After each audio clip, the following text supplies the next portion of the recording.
എന്തിനാ പറഞ്ഞാല്? ഒന്നുമില്ല, തൽക്കാലം പറയണ്ട. അപ്പൊ നാളെ നീ എന്റെ അച്ഛനെ മാറ്റണമെന്ന് പറയുമ്പോ ഞാനത് മാറ്റണം. വിളിക്കാന്ന് പറഞ്ഞിട്ട്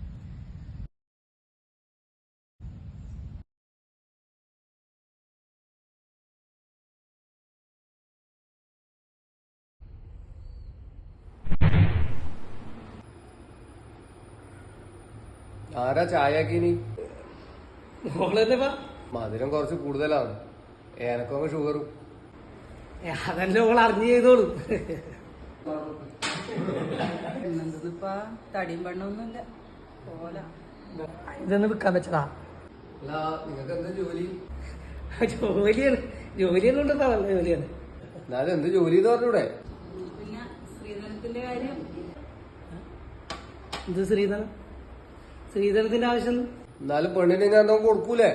എന്നാ പെണ്ണിന് കൊടുക്കണ്ട്. പെണ്ണ് അതന്നെ ശ്രീധരൻ. നമ്മളങ്ങനെ ശ്രീധനായിട്ടൊന്നുമില്ല, പരിപാടിയൊന്നുമില്ല.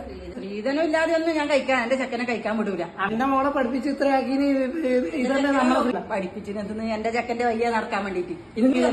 നോക്കി എന്ത് മനാരുണ്ട് നോക്ക്. എന്ത് മാനാരം എന്റെ മോക്കെന്ന് പറഞ്ഞു. ചെക്കനെ കാണുമ്പോ പെണ്ണ് ഒന്ന് നിർത്തോ?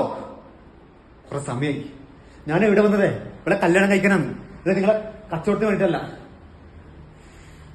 ഇവരെ നോക്കി നമ്മൾ ഒന്നും ജീവിക്കണ്ടാവില്ല. എനിക്ക് ഇപ്പൊ എന്റെ കൂടെ വരാം. നീ വരുന്ന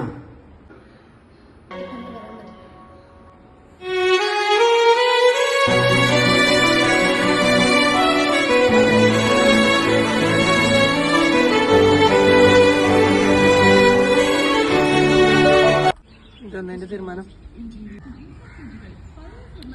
പിന്നീട് എന്നാ പിന്നെ കോളോടൊന്ന് പറഞ്ഞൂടെ? നമ്മളെ വേണ്ടാത്തവരോട് നമ്മളെന്താ എല്ലാം പറയാം.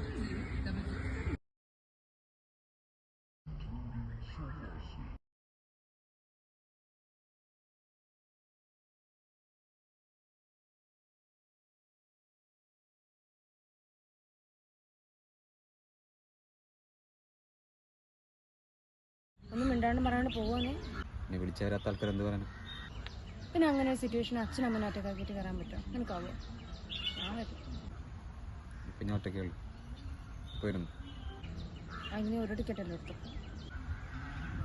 നീ വരുന്ന എനിക്കറിയാമായിരുന്നു. 2 ടിക്കറ്റ് എടുക്കുന്നു.